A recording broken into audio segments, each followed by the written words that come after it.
Merci de regarder Canal 7 et bienvenue à votre débat politique décryptage cas par cas.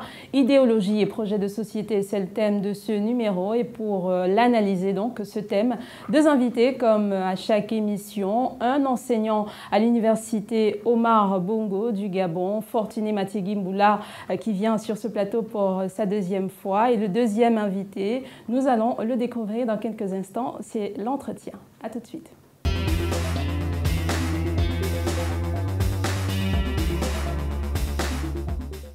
Alfred Ndiabanda, bienvenue sur Canal 7.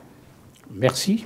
Alors, je vous explique le procédé. On va s'entretenir, vous et moi, pendant 10 minutes. Et dans les coulisses, bien sûr, nous avons Patricia Lidimwele qui co-présente le débat avec moi et Fortuné Matigui Mboula, l'autre invité de ces débats, qui nous rejoindront donc pour la deuxième partie de l'émission. Pour l'instant, nous allons essayer d'échanger un peu sur vous. Vous êtes le président du Rassemblement républicain et socialiste, après donc votre démission du Parti démocratique gabonais, ancien directeur du cabinet du général Idriss Gary, ancien directeur général de la société gabonaise d'entreposage de produits pétroliers, en abrégé SGEPP. Est-ce que vous avez quelque chose à rajouter à cette brève présentation? Bien, concernant mon parcours, il y a beaucoup d'éléments qui manquent. Et tout d'abord, je vous remercie de l'invitation que vous me faites.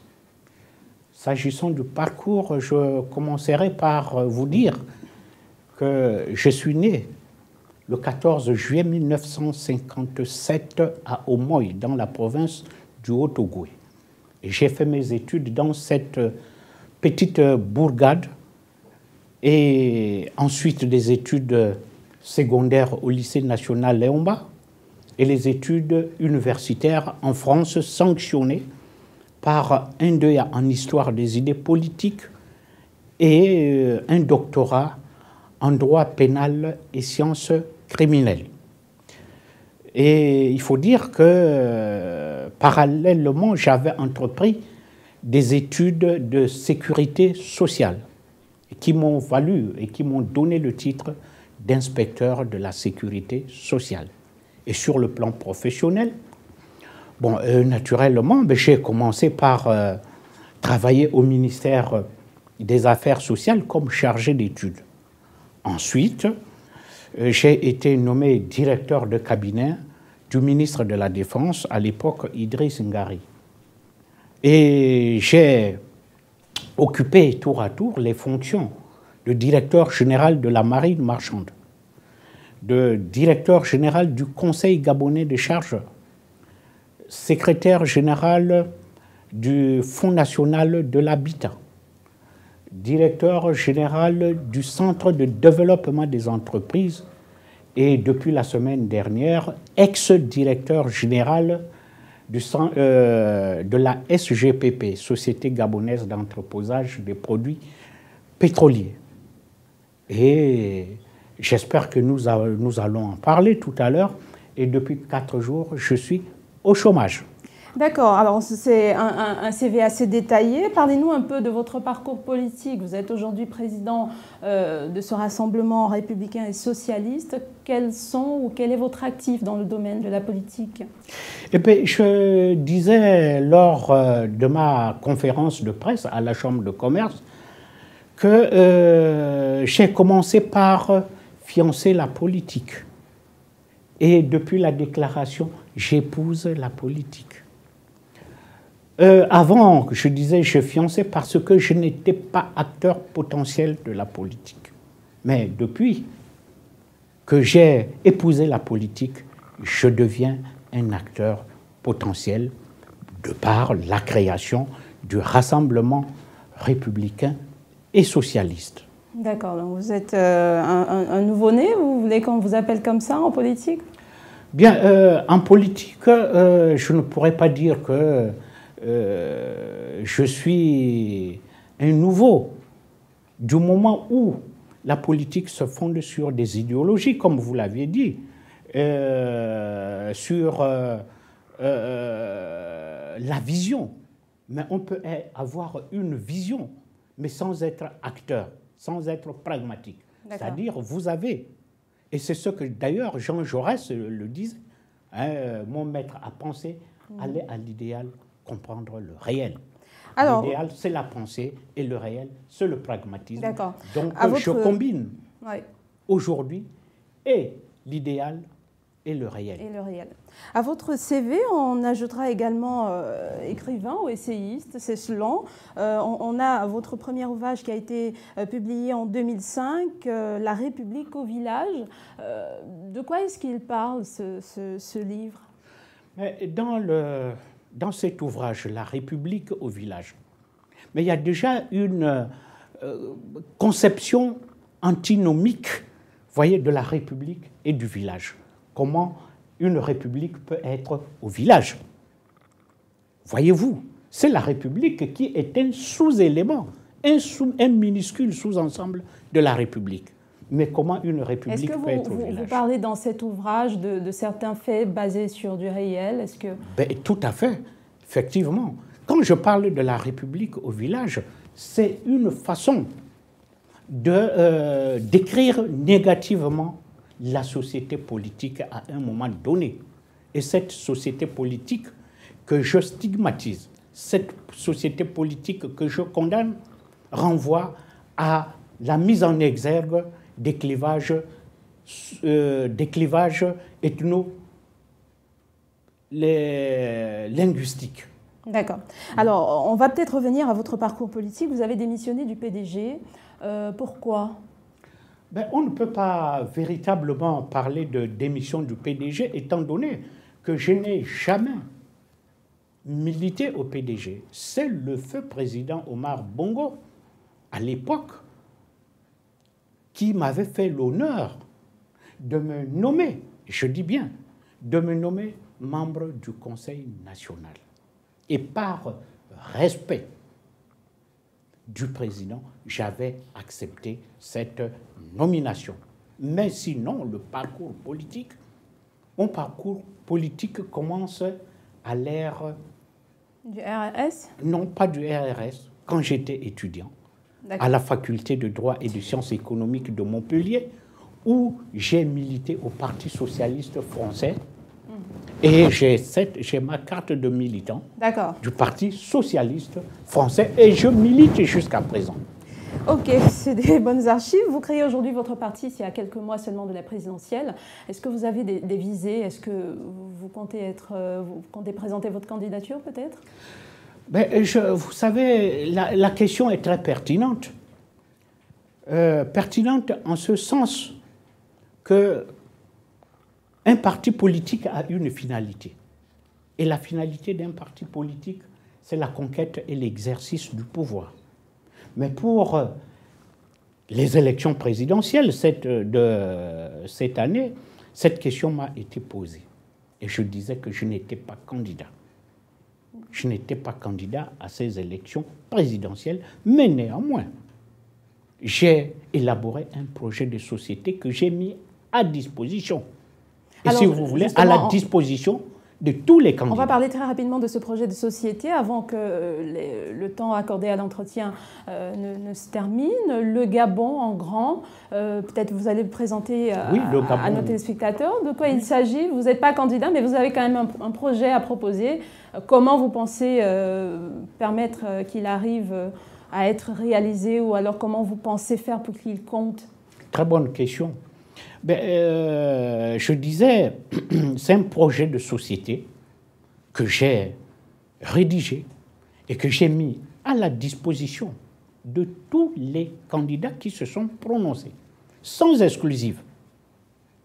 Et à l'intérieur de ce projet de société, j'entends que les potentiels candidats puissent s'en inspirer de ces idées. Et je me bats pour mes idées.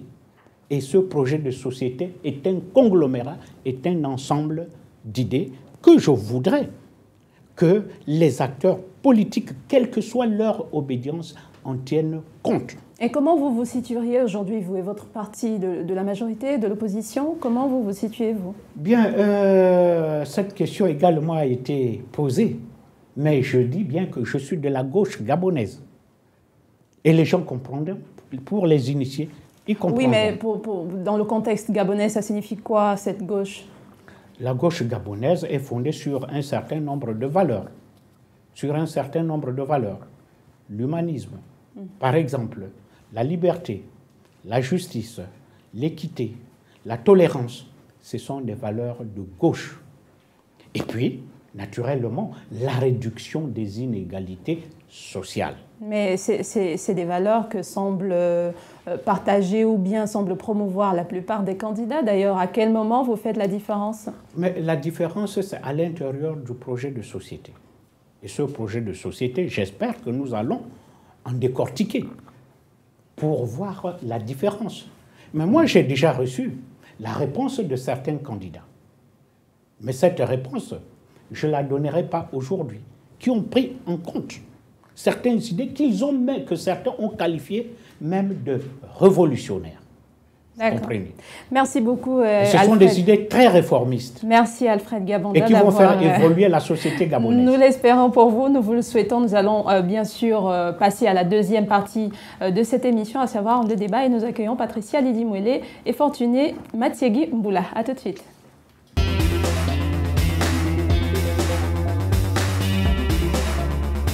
Le débat, c'est également avec vous à la maison qui nous regardez. La question des téléspectateurs, vous devez déjà être habitués à ce petit jeu. Réponse à travers notre page Facebook qui s'affiche au bas de l'écran ou encore à travers le numéro court si vous êtes à l'intérieur du Gabon et le numéro long pour ceux qui résident à l'étranger. Pensez-vous que les idéologies ont encore un sens aujourd'hui en politique? C'est la question posée à vos claviers. Et nous accueillons donc sur cela nos deux accompagnateurs donc, pour le reste de cette émission. Patricia Melé, bienvenue.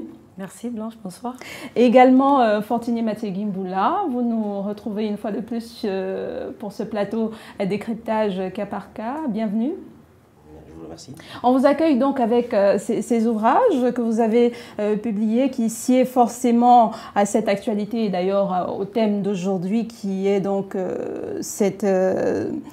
le Gabon, voilà, avec les programmes de société et les idéologies. J'y arrive. Vous avez donc les élections politiques au Gabon et citoyenneté ambiguë au Gabon. De quoi est-ce qu'il s'agit? On sait que vous êtes enseignant donc en sociologie politique. Est-ce qu'il y a un rapport avec forcément la sociologie et la politique? Je vous remercie, mesdames. Donc, merci de me donner l'occasion de m'exprimer un peu sur ces ouvrages. Depuis que je les ai publiés, je n'ai pas encore eu l'occasion de les présenter. Et c'est là une tribune assez indiquée et importante pour en parler aujourd'hui. Donc, pour le premier ouvrage, les élections politiques au Gabon, il s'agit d'analyser le fait électoral au Gabon. Et je crois qu'il y a 5 chapitres à l'intérieur, à partir desquels, si vous voulez, on peut saisir le fait électoral. Et tour à tour, vous allez comprendre qu'une élection se déroule dans un cadre sociopolitique bien précis. Et les cadres sociopolitiques étant plusieurs, donc vous comprendrez aussi que l'élection, même si elle est démocratique, même en pays démocratique, rentre aussi dans un cadre d'abord bien particulier qui lui donne un contour. Et après, vous avez d'autres chapitres qui peuvent aller de l'abstention électorale, phénomène très en vue dans notre processus de démocratisation, la corruption électorale, les mobiles du vote, donc pourquoi on vote au Gabon. Et il y a deux autres chapitres dont je n'ai plus forcément l'intelligence, parce que je ne suis pas rentré dans le livre. Pour aller vite, le second livre parle de la citoyenneté. Alors là, nous avons voulu ici, pour ne pas dire que j'ai voulu, interroger les populations sur ce qu'elles entendaient par citoyenneté. La Constitution, c'est vrai, décrit les Gabonais comme des citoyens, mais est-ce que cette citoyenneté est effective? Alors il a fallu avoir l'avis des populations, mais le discours des populations, d'abord, est que la citoyenneté ne se proclame pas, elle n'est pas un décret, elle s'assoit sur le ressort. Et le ressort socio-économique, le ressort redistribution des richesses est important pour proclamer la citoyenneté. Comment voulez-vous être citoyen dans un pays, au-delà des proclamations de foi, si vous ne mangez pas bien, si vous ne dormez pas bien, si vous ne vous soignez pas bien, si vous ne vous logez pas bien, si vous ne pouvez pas vous déplacer facilement. Donc, voici un ensemble d'éléments comme ça. Des éléments qui ont forcément, Patricia, un rapport avec ce que présente l'invité aujourd'hui dans son ouvrage, voilà, dans son projet de société. Le Gabon en grand ou encore la République au village. Alors, Monsieur Gabanda, bonsoir. Bonsoir, madame. Je vous ai entendu tout à l'heure à la première partie de cette émission, notamment l'entretien avec Blanche. Déjà, l'émission décryptage. Décrypter, c'est examiner. Examiner pour dévoiler. Alors, vous avez dit tout à l'heure que vous êtes de la gauche, vous faites partie de la gauche. Est-ce qu'on peut savoir vos amis de la gauche, s'il y en a, si vous pouvez les citer également? Mes amis de la gauche, au niveau national ou international? National et international. Ben, au niveau international, vous voyez, je m'inspire du socialiste Jean Jaurès et de la SFIO, section française de l'Internationale ouvrière, et du socialiste réformiste allemand Bernstein. Et je me réfère au niveau international à Léon Blum, socialiste, et à François Mitterrand, que vous connaissez. Et c'est dire que les idées n'ont pas de frontières. Les idéologies n'ont pas de frontières, même si elles évoluent dans l'espace et dans le temps. Au niveau national, je me réfère, je peux dire que je serai l'héritier, je me proclamerai l'héritier politique de Jean-Hilaire Obama, qui est un homme de gauche. Ce sont des références aussi bien au niveau international que national. Alors aujourd'hui, vous avez mis en place, vous avez créé un parti. Nous savons, j'ai entendu dire tout à l'heure lors de votre entretien que c'est le président Omar Bongo Ondimba qui vous a sollicité et a fait de vous un membre du Parti démocratique gabonais. Alors aujourd'hui, vous avez mis en place un parti qui est le vôtre. Alors est-ce qu'on peut savoir quelles sont les innovations? Est-ce qu'il y a des différences avec le PDG en créant justement votre parti? Eh bien, vous voyez, je vous disais tout à l'heure que la création du Rassemblement républicain et socialiste obéit à certaines valeurs. Et ces valeurs me sont fortement arrimées et je ne peux pas me départir de ces valeurs. En matière électorale, comme disait mon frère d'en face, M. Mboula, il y a des différences qui sont énormes. Et quand je parle du Gabon en grand, je parle d'abord de la grandeur institutionnelle, de la grandeur économique et de la grandeur socio-culturelle. Et pourquoi le Gabon en grand?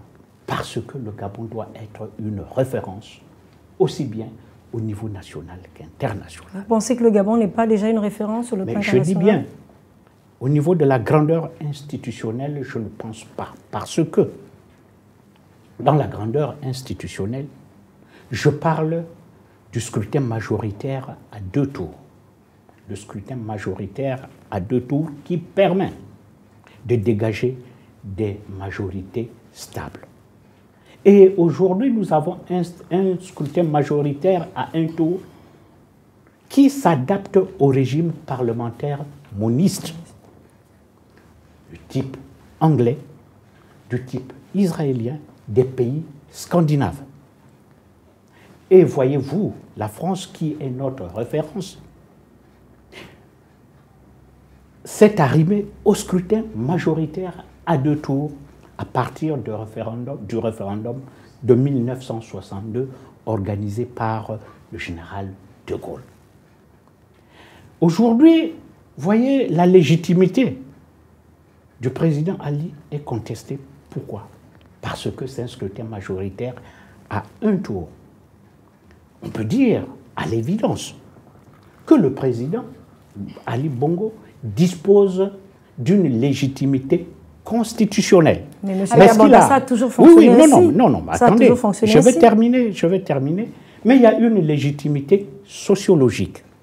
Est-ce que la légitimité sociologique ou la légitimité constitutionnelle transcende la légitimité sociologique.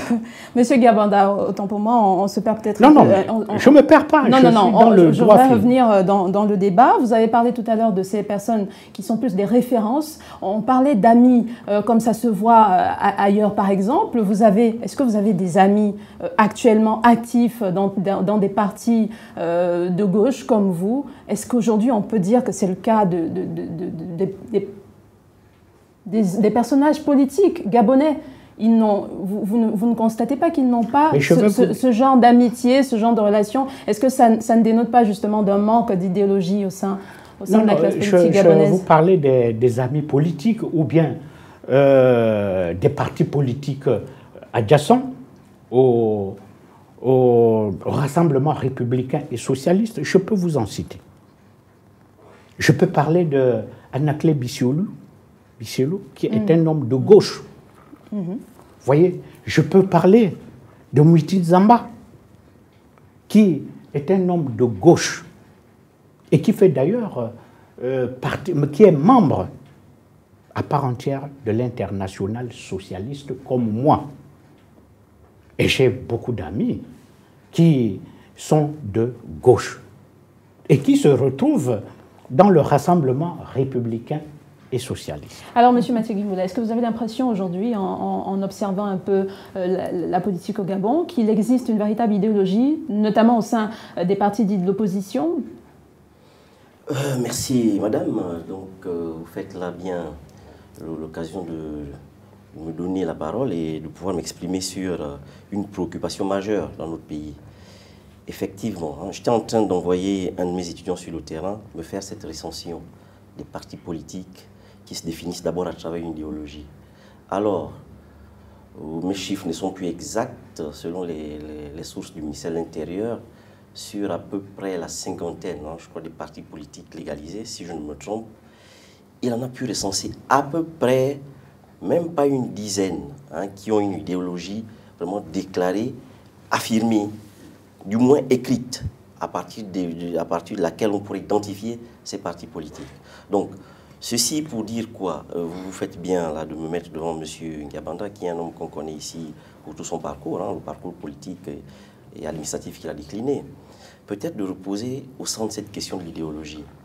D'accord? Parce que l'idéologie, si vous voulez, est le centre d'un parti politique. L'idéologie est, si vous voulez, cet ensemble de croyances, de valeurs, de convictions qui orientent la pensée et l'action d'un groupe. Ici, un parti politique. Donc, à la limite, sans idéologie, c'est possible, mais c'est difficile. On n'a pas forcément un cap. Et en lisant M. Ngabanda dans son projet Le Gabon en grand, j'ai essayé de chercher, j'ai parcouru, mais il y a des points où effectivement, même s'il ne l'avait pas dit, on présentait son idéologie socialiste. Je dirais même social-démocrate, mais il pourra toujours corriger. Il pourra toujours corriger, il est là présent. Donc, la social-démocratie. Parce que tout à l'heure, il a fait référence à Jean Jaurès, à François Mitterrand. C'est-à-dire qu'il a fait référence au socialisme. Mais le socialisme est vaste. Il y a un socialisme scientifique, il y a un socialisme, ce qu'on appelle le marxisme, par exemple. D'accord? Donc, l'extrême gauche. La famille socialiste est très vaste. À l'intérieur, il y a des chapelles. Pour dire quoi, tout cela? C'est que nos partis politiques ne se définissent pas d'abord clairement par une idéologie. Or, ces partis doivent le faire. Et cela a comme conséquence, par exemple, regardez, la mobilisation même ou la démobilisation des militants. Parce que une discussion entre membres d'un parti est basée sur quoi? Mais d'abord sur une idéologie. C'est-à-dire qu'on décline d'abord nos valeurs. Et on se bat pour ces valeurs. Absolument. On défend ces valeurs. Et lorsque nous sommes au pouvoir, ce sont ces valeurs qui vont orienter notre action politique, administrative, économique, sociale et culturelle. Alors, M. Matiendi, tout à l'heure, vous avez dit qu'il n'y a pas véritablement une idéologie chez nous. Alors, c'est peut-être dire une idéologie à l'africaine. Est-ce que justement ces idéologies sont assez déterminantes dans le choix du candidat? Parce qu'on sait qu'en Afrique, le choix d'un candidat, généralement, c'est par affinité. Bon, là, vous posez une question encore très sociologique, évidemment. Bon, les enquêtes, mon livre le démontre, pas de nombreux électeurs se définissent d'abord à travers une idéologie, même s'il y en a. Parce que le candidat l'a dit ici, il a fait référence à Jean-Hilaire Obama, avant les indépendances, et même légèrement après, effectivement, c'était un socialisme. D'accord? Un socialisme, mais qui cherchait plutôt, qui ne voulait pas du régime présidentiel, mais plutôt parlementaire. Donc, qui voulait un pouvoir fort à travers le Parlement. Parce que pour lui, le Parlement était l'émanation même du peuple, hein, le peuple souverain. Donc, effectivement, en regardant les mobiles du vote au Gabon, certes, il y a des candidats qui se déterminent à partir de l'idéologie, mais ils ne sont pas nombreux. Mais tout cela, parce que la culture politique aussi, même de nos populations, n'est pas assise. C'est-à-dire, je vais dans un quartier, je vais parler socialiste. Qui me comprend? Que signifie le socialisme? Est-ce que vous pensez que les acteurs politiques eux-mêmes savent déjà, dès la base, c'est quoi une idéologie? Est-ce qu'ils ne confondent pas un peu avec les projets de société? Je ne sais pas, je ne peux pas préjuger de la culture. Vous qui êtes homme politique, vous n'avez pas l'impression que la plupart du temps, ils confondent entre projet de société et idéologie? Vous permettez juste, je complète et je vais peut-être terminer par là. Bon, je ne peux pas préjuger de la culture politique des membres ou des responsables des partis politiques. Mais une chose est sûre, c'est que la population déjà elle-même, je ne suis pas sûr qu'elle soit aussi cultivée politiquement que dans d'autres pays. En fait, ils ne font pas forcément exprès. C'est l'histoire politique aussi de ce pays qui emmène les uns les autres à se cultiver politiquement. Ce sont même les conjonctures, ce sont les expériences politiques qui nous emmènent à un moment donné à embrasser justement certaines idéologies, à se déterminer par rapport aux idéologies, mais aussi à ne pas pratiquer une politique du ventre. Parce que la politique du ventre, croyez-moi, est l'adversaire des idéologies. Entendez par politique du ventre corruption, népotisme. Justement, c'est la question. S'agissant des idéologies, comme a dit M. Mboula, l'idéologie est avant tout une construction intellectuelle ayant pour finalité de l'adapter à un contexte social, économique donné, culturel donné. C'est une vision, l'idéologie, et qu'on cherche à mettre en pratique. Voyez, l'idéologie, je peux définir, c'est la pensée qui précède l'action. Voyez, ce que je peux définir comme idéologie. Mais tout à l'heure, M. Mboula parlait de la variabilité du socialisme.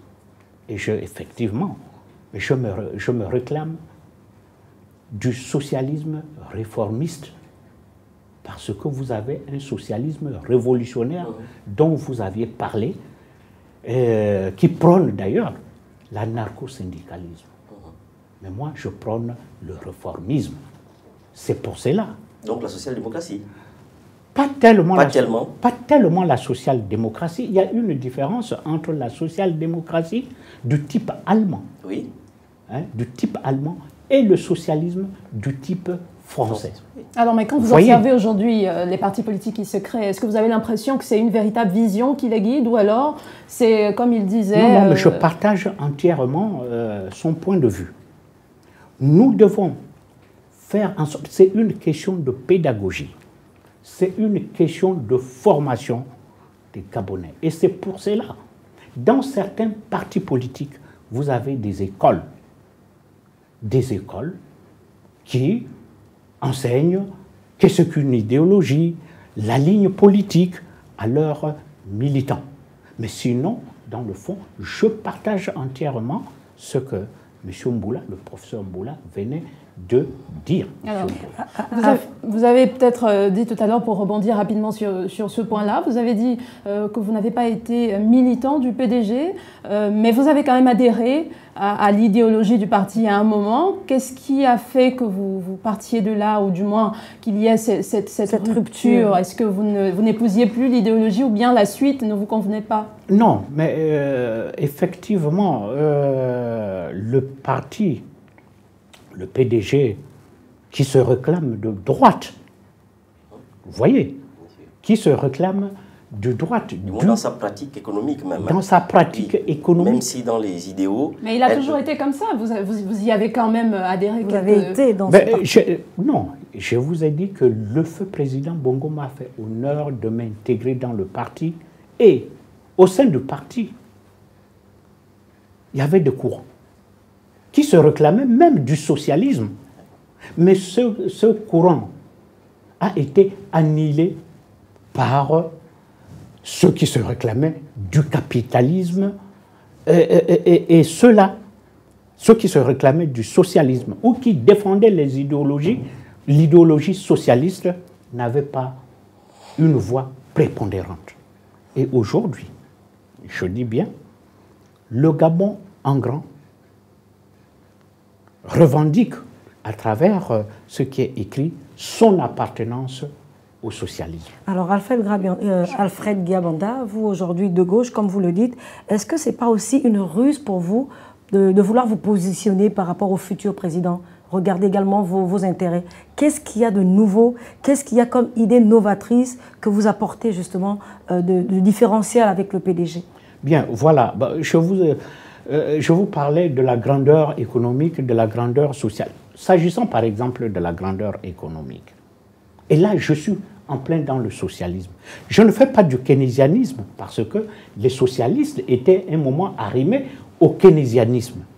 Mais, voyez-vous, s'agissant de la grandeur économique, il y a une idée profondément socialiste, le RMIP, le revenu minimum d'insertion professionnelle. Qu'est-ce que cela veut dire? C'est une allocation qui sera une dotation qui sera allouée aux étudiants sortis des grandes écoles, sortis des centres professionnels qui sont à la recherche d'un premier emploi. Ce n'est pas de l'assistanat, mais je dis bien, un revenu minimum d'insertion constituera dans le temps et qui permettra à ce jeune qui rentre des écoles d'avoir au moins quelques subsides. Quelques subsides. Et ça, c'est une idée de gauche. C'est une idée socialiste. Et éventuellement, les gens qui ont perdu un emploi, les gens qui sont touchés par le chômage frictionnel, voyez, ils seront assujettis au revenu minimum d'insertion. Parce qu'il est impensable que quelqu'un un élève qui va, un étudiant qui va en France et revient avec le diplôme, passe 1 an, 2 ans, 3 ans sans emploi. Et sans que l'État ne s'intéresse pour lui allouer au moins une petite allocation qui lui permettra de vivre avec sa progéniture. Alors vous avez des projets assez sociaux, on va le dire ainsi, mais vous n'êtes pas candidat et vous affirmez n'être d'aucun camp. Est-ce que vous n'êtes pas en train de mettre des garde-fous par hasard de chaque côté? Vous êtes neutre, il faut choisir un camp, vous ne pensez pas? Non, je ne suis pas. Pour pouvoir mettre cela en pratique. Je ne suis pas neutre. Jaurès disait la neutralité c'est le néant. Mais je ne suis pas neutre. Mon projet de société est clair et je vous dis qu'il a été distribué à tous les candidats. Alors, quelles sont les offres politiques que vous proposez à l'intérieur justement je vous ai parlé du RMI, le revenu minimum d'insertion. Et si votre projet n'est pas adopté par l'un ou l'autre candidat, vous faites quoi? J'ai déjà des réponses. Est-ce qu'on peut les connaître? Mais je ne peux pas vous le dire ici. Oui, mais vous avez quelle garantie, vu que ça reste de la politique? Après, ça peut être des réponses juste pour compter, peut-être vos militants. Mais mais vous avez parfaitement raison de poser cette question. Mais il y a des relations politiques, il y a des coalitions politiques qui se forment par des contrats écrits. Voyez, et quand je vous dis qu'il y a certains acteurs politiques qui ont déjà répondu favorablement. Mais ces projets, mais nous ne contentons pas d'une lettre pour dire nous avons lu votre projet de société et nous sommes d'accord avec vous. Mais non, pas du tout. Il faut une rencontre du candidat et son entourage et des responsables du Rassemblement républicain et socialiste autour d'une table. Mais nous ne disons pas que ce que nous avons écrit est une vérité papale ou pontificale. Mais non, ça fait l'objet d'une discussion Et à partir de là, il y a une synthèse qui est faite. Et comme chaque contrat, il y a une répartie. La vôtre, c'est laquelle, celle que vous espérez? C'est-à-dire? Il y a forcément une contrepartie. Vous proposez... Mais la contrepartie la plus importante, elle est morale. C'est-à-dire la prise en compte... Vous n'avez aucune visée dans un prochain gouvernement, non? La prise en compte de ces idées. Mais c'est vrai, je comprends là où vous voulez... Oui, bien sûr. Aussi, hein. C'est possible. Hein. Là où vous voulez en venir. Mais je dis, la contrepartie la plus importante, elle est morale, c'est-à-dire la prise en compte de nos idées.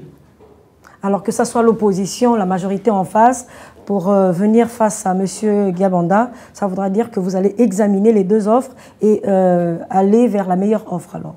Non, ce n'est pas la meilleure offre. J'ai dit, c'est une discussion entre le preneur et nous. Alors, parce que je suppose que chaque candidat a un projet de société. Mais nous allons confronter les idées et en faire une synthèse. C'est ce que je voudrais dire. D'accord, justement. Et mais pour les acteurs politiques, quand je dis je suis un homme de gauche, ils comprendront. Effectivement, le thème de ce jour, c'est idéologie et projet de société. Est-ce que, pour ces partis politiques dont vous parliez tout à l'heure qui n'avaient pas d'idéologie, qu'est-ce qu'on peut attendre des projets de société d'un parti qui n'a pas d'idéologie? Bon, permettez-moi d'abord de revenir sur certains propos. Bon, je vois que M. Diabanda a écrit un projet de société qu'il veut distribuer à qui veut le prendre, ou du moins à qui pense comme lui. Mais c'est justement cela le problème. Nous sommes en fait en plein cœur dans le sujet. D'accord? Idéologie et projet de société. Je ne sais pas qui ne prendra pas, mais je crois que c'est d'abord, il l'a dit là, c'est moral, c'est en fonction d'abord des convictions idéologiques. Peut-être d'abord, plus simplement revenir aux définitions. Qu'est-ce qu'on entend par la gauche qui s'oppose à la droite, en fait, dans les démocraties traditionnelles. D'accord? Il y a des différences entre la gauche et la droite. Il y a d'abord une première différence sociologique, traditionnelle. En général, la gauche, c'est pour les ouvriers, c'est pour les salariés, les paysans, de manière générale. Et la droite, c'est pour les patrons, les indépendants, du moins ceux qui travaillent pour leur propre compte ou font travailler les autres. Première différence sociologique. Il y a une deuxième différence qui est historique. On l'a dit ici, il l'a dit, la gauche est souvent révolutionnaire, réformiste. Donc, regardez bien les grandes réformes en Occident, c'est souvent l'œuvre de la gauche. Même si à droite aussi on peut faire des réformes. Oui. Ce n'est pas le Front populaire. Bien sûr. Le Front populaire. Bien sûr. Les congés, 1936, les congés 35, 36. Les 35 heures, les congés payés. D'accord? Tout à fait. Le droit de vote accordé aux femmes, par exemple. Alors qu'à droite, si vous voulez, nous sommes plus conservateurs. Bon, il y a une autre différence dite économique. À gauche, c'est souvent l'État, un peu l'État-providence. Nationalisation. Voilà. Alors qu'à droite, ici, nous sommes, si vous voulez, plus dans le marché, la libre entreprise. Et sur le plan philosophique, donc, des valeurs, à gauche, la laïcité, la solidarité, la liberté de mœurs. Et ce n'est pas pour rien que, regardez, dans l'électorat de gauche, il y a l'électorat gay. Parce que, pour la droite, ça heurte un peu certaines convictions. Alors, est-ce que vous voulez en venir, s'il vous plaît? Mais où est-ce que je veux en venir? Non, c'était important d'abord de clarifier cela. Où est-ce que je veux en venir? C'est que les partis politiques gabonais, à défaut d'avoir, comme quelqu'un le disait, une idéologie peut-être africaniste, ou bien créée sur le terrain, ne peuvent que s'arrimer à ces idéologies qui sont nos références, soit de la gauche, soit de la droite, dont je viens de décliner. Est-ce que vous avez l'impression, au vu de ce qui se passe actuellement, que les partis politiques au Gabon en ont d'ailleurs d'idéologie, tout simplement? Non, je vous l'ai dit tout à l'heure. On les compte, les partis qui ont une idéologie, une autre idéologie déclinée, c'est-à-dire écrite, dans laquelle on peut lire « nous sommes socialistes, nous sommes capitalistes, nous sommes communistes ». Il faut les compter, ces partis, justement. Et c'est cela. Bon, peut-être parce que le Gabon a connu, si vous voulez, une histoire politique particulière. Hein. Après 64, bien sûr, le coup d'État de 64, 68, on est dans le monopartisme, 90, le pluralisme. Mais, si vous voulez, la personne la stature même du défunt président Omar Bongo a fait en sorte que tout gravitait autour de lui. Et donc, en l'absence d'idéologie au sein d'un parti, quelle est la fiabilité ou alors que vaut le projet de société de ce parti, par exemple pour le cas de la présidentielle? Pas seulement le projet de société, que vaut même la viabilité du parti en un mot. Parce que le projet de société, en principe, découle de cette idéologie. Absolument. Mais que vaut même la viabilité de ce parti? Est-ce que ce parti peut vivre à court, moyen, long terme? Ça veut dire qu'en vous écoutant, il n'y a pas de véritable projet de société au Gabon ou en Afrique en général? Non, il y a des projets de société, mais est-ce que ces projets de société découlent, sont arrimés, sont sous-tendus à une idéologie, comme nous l'avons décliné? Ou bien, ce sont des idées qu'on a observées, il y a des manques dans la réalité, il y a des dysfonctionnements, on prend ces idées, on les compile. Mais là, j'ai bien peur parce que la réalité évolue. Alors, si la réalité évolue, que vont devenir nos idées qu'on a les prendre sur le terrain? Voilà pourquoi, à mon avis, il est toujours préférable de s'asseoir sur une idéologie qui est le sang, si vous voulez, d'un parti politique, qui est pérenne, qui, bien sûr, évolue mais à qui peut s'adapter aussi qui aux réalités. Absolument. Mais c'est le problème de l'idéologie. Absolument. Le problème de l'idéologie, c'est de s'adapter à la réalité. Exactement. Sinon, on reste dans des cagoules, et puis on devient quelqu'un de, comme on dit, d'assez, je ne sais pas moi, qui est dans les nuées et qui n'a pas prise avec sa propre réalité. Donc, l'idéologie, ici, est un socle, est un soubassement, est un ensemble d'idées qui guident la pensée et l'action. C'est un cap. L'idéologie vous donne le cap. On peut aller à gauche, on peut aller à droite, mais on sait qu'on a un cap. Et c'est cette idéologie qui fait la différence entre les partis politiques et entre les soubassements idéologiques. Est-ce que c'est justement cette absence d'idéologie qui fait en sorte que jusqu'à présent, les projets de société présentés par les différents candidats, depuis bien sûr l'histoire du Gabon avec le multipartisme et autres, est-ce que c'est ce qui donne l'impression que les projets de société sont hors de portée, peut-être pas réalisables? Non. Il a tout expliqué, hein, M. Mboula. Je disais tout à l'heure que l'idéologie est d'abord une construction intellectuelle qu'on cherche à adapter à la société. Les idéologies dans notre pays sont difficilement marquées. Difficilement marquées. Il n'y a qu'à voir les programmes des uns et des autres. Vous savez, mon frère aîné, Maganga Moussavou, qui se réclame de la social-démocratie. Ce que son programme est fondé sur les valeurs de la social-démocratie. Oui, démocratie, quand il parle par exemple de la régionalisation. Mais il se réfère à la social-démocratie allemande. Vous voyez, il y a une idéologie. Quand vous allez à l'intérieur du PDG, on ne peut pas dire, sans faire injure à ce parti, qu'ils n'ont pas d'idéologie. Mais c'est une idéologie de droite. De droite. L'idéologie capitaliste. Et il a défini, M. Mboula, les valeurs qui fondent le socialisme. Est-ce que les idées prônées, vous me faites sortir du bois, par le Gabon en grand, sont compatibles avec l'idéologie proclamée par ou défendue par le PDG? Et aujourd'hui, on ne peut pas parler d'idéologie cloisonnée. Je veux dire par là, aujourd'hui on parle du libéralisme social. Du libéralisme social. C'est-à-dire qu'il n'y a plus une frontière nette entre l'idéologie capitaliste et l'idéologie socialiste. Et je ne parlerai plus du communisme depuis la fin de l'Union soviétique. Le communisme a disparu, je dirais. Alors, à l'entendre, on a l'impression que forcément, pour peut-être sortir le Gabon ou développer le Gabon, il faut forcément adopter cette idéologie de gauche. Non, ce n'est pas, je ne crois pas que c'est ce qu'ils sont en train de dire. Non, c'est pas ça.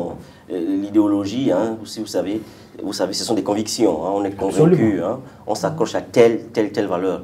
Vous-même, si vous avez un peu retenu les valeurs que j'ai déclinées, vous devez être forcément penché pour une ou l'autre valeur. Absolument. Et à partir de là, on crée des idéologies qui vont être le socle de notre parti. Mais ce n'est pas d'abord là le souci. Je voudrais un peu répondre à M. Ndiabanda tout à l'heure quand il dit que c'est vrai, il n'y a plus de frontières nettes. Oui, parce qu'on a vu même ce que fait François Hollande en ce moment, un socialiste, hein, il va puiser beaucoup dans le capitalisme, okay, parce qu'il s'adapte à la réalité en fait. Tony Blair, l'exemple de Tony Blair, hein, sa social-démocratie aussi, c'était cela, hein, il allait puiser à droite, parce que la réalité commandait cela. Et sous Tony Blair, je crois qu'il y avait, la Grande-Bretagne a connu une croissance très forte, hein, avec des taux de chômage très bas. Hein, c'est tout à fait normal. Donc, on peut combiner, on peut aller ramasser un peu à gauche, un peu à droite, si la réalité vous le commande. Mais, quand même, on est socialiste, on est capitaliste. Ça, c'est une marque. On la porte, c'est une veste. Quitte à aller chercher, parce que la réalité le commande, quelques éléments chez l'autre. Surtout quand l'autre a bien fait. S'il est en phase avec la réalité, pourquoi pas s'en inspirer?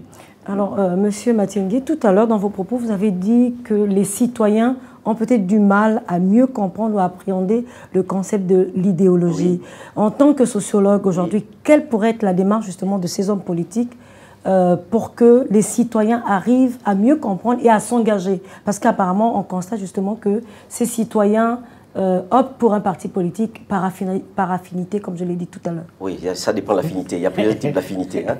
Bon. Affinité politique, bien évidemment. Mais je crois que toujours est-il que, si vous voulez, ce n'est pas une affaire seulement des partis politiques. C'est une affaire d'abord de toutes les institutions, et puis c'est une affaire même individuelle. Les partis politiques, effectivement, ils doivent former leurs militants. Mais ils n'ont pas toute la population avec eux. D'abord, leurs militants. Dans les écoles, justement, on peut aller à cette formation citoyenne. Mais pas seulement. Même dans des associations, on peut aussi aller à cette formation citoyenne pour inculquer cette culture politique qui va nous donner des codes, parce que ce sont des codes, des armes pour déchiffrer les différentes idéologies. Effectivement, il y a un problème pédagogique, donc il y a une volonté pédagogique, mais des institutions, à la limite, je peux même pousser plus loin. Ce serait même une politique publique d'éducation à la citoyenneté ou au militantisme, une sorte de politique publique. L'État se saisit de la question, mais les moyens humains, juridiques, matériels qu'il faut pour éduquer la population. Parce que nous avons un grand retard. L'Afrique du Sud avec Nelson Mandela. L'ANC, ça n'a été que cela. Ça n'a été que cela. Aller au cœur des populations, aller dans les quartiers, si vous voulez, enseigner, apprendre à décoder les messages politiques. Donc, il y a ce travail de pédagogie à faire. Alors, justement, avant qu'on n'arrive au terme de cette émission, beaucoup d'observateurs critiquent le fond même des projets de société, au-delà de l'idéologie défendue par quelques candidats ou quelques partis que ce soit. On trouve, ces observateurs bien sûr, trouvent ces projets de société assez légers, pas assez chiffrés, sinon pas du tout. Est-ce que vous pensez que c'est des projets qui se collent vraiment à la réalité ou alors c'est des copier-coller? Non, de toute façon, en ce qui concerne le Gabon en grand, la rédaction de ce projet de société nous a pris plus d'un an. Et il est chiffré. Et quand je vous parle de l'instauration du revenu minimum d'insertion professionnelle, mais nous avons évoqué les sources de financement et chiffré. Dans le Gabon en grand, je parle par exemple de la réduction, du maintien du bicaméralisme au Gabon, mais en réduisant le nombre de parlementaires. Nous en parlons. À l'Assemblée nationale, nous avons 120 députés pour une population d'1,5 habitants et par exagération 1,8 million. Il faut réduire le nombre de députés de 120 à 80.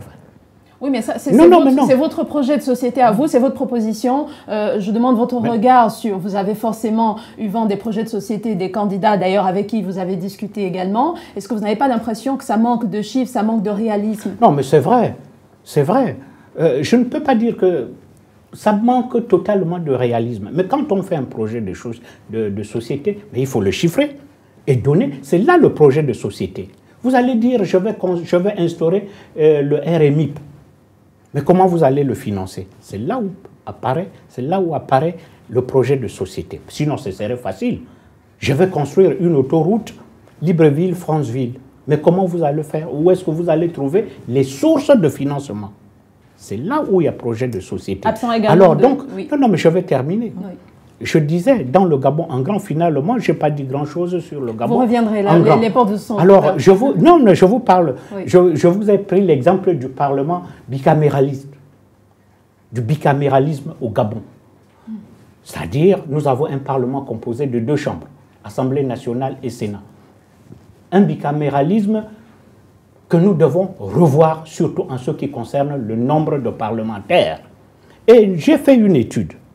Voyez-vous, à l'Assemblée nationale, j'ai dit, nous avons 120 députés, il faut les ramener à 80. Au Sénat, nous avons 80 députés, 80 sénateurs, il faut les ramener à 60. Mais ça génère des économies. Et par an, selon l'étude que j'ai faite, nous dégageons près de 12 milliards. D'accord. Mais ces 12 milliards permettront de construire des écoles. Forcément. Également, oui, merci. Vous aurez une autre occasion, ne vous en faites pas, de développer le Gabon en grand. Également, on ne constate pas dans ces projets de société des réformes fiscales, par exemple, des propositions de réformes fiscales. C'est des projets assez globaux et vastes qui ne touchent pas le détail du Gabonais au quotidien. Non, j'ai pas le sien. Ah d'accord. En général. En général. Parce que j'ai parcouru un peu le vôtre, je crois qu'il y a des... Excusez-moi. D'accord. Excusez-moi. Vous lui donnez votre parole. Non, je disais par exemple dans le Gabon en grand, je préconise le découpage administratif. C'est-à-dire mettre en exergue la décentralisation. Et dans la décentralisation, j'en parle. Il y a un transfert de compétences du centre à la périphérie. D'accord. Et la périphérie, c'est-à-dire les territoires. Mais comment vont vivre les territoires? Vous avez des propositions forcément très intéressantes. Des impôts et c'est des réformes fiscales proposées. Nous reviendrons. Nous organiserons un autre débat. Vous lui avez donné votre temps de parole. Désolé. Justement, vous avez 30 secondes. Bon, en tout cas, simplement dire à M. Ngabanda, d'accord avec le projet de société, il y a des formules, il y a même des passages qui sont assez intéressants. Mais pour rester bouclé dans le sujet, je crois qu'en préambule, vous auriez peut-être dû décliner votre idéologie, l'asseoir d'abord, c'est-à-dire le sens philosophique, asseoir ses valeurs, les dégager, ensuite, maintenant énumérer tout ce que vous avez fait comme grand trait, c'est-à-dire la grandeur institutionnelle, la grandeur économique et la grandeur socioculturelle. Ok, merci beaucoup, merci messieurs, merci Alfred Gabanda d'avoir accepté notre invitation. Nous vous accorderons bien sûr un autre espace toujours sur les antennes de Canal 7. Merci à vous Fortuné Matiegui Mboula d'être revenu. Merci Patricia Lydie Mouélé. On se retrouve pour la prochaine édition. Quant à vous, n'oubliez pas bien sûr les réponses ou la réponse oui ou non à la question qui a été posée. Le débat se poursuit sur les réseaux sociaux et sur nos numéros. À très bientôt sur les antennes de Canal 7. Au revoir.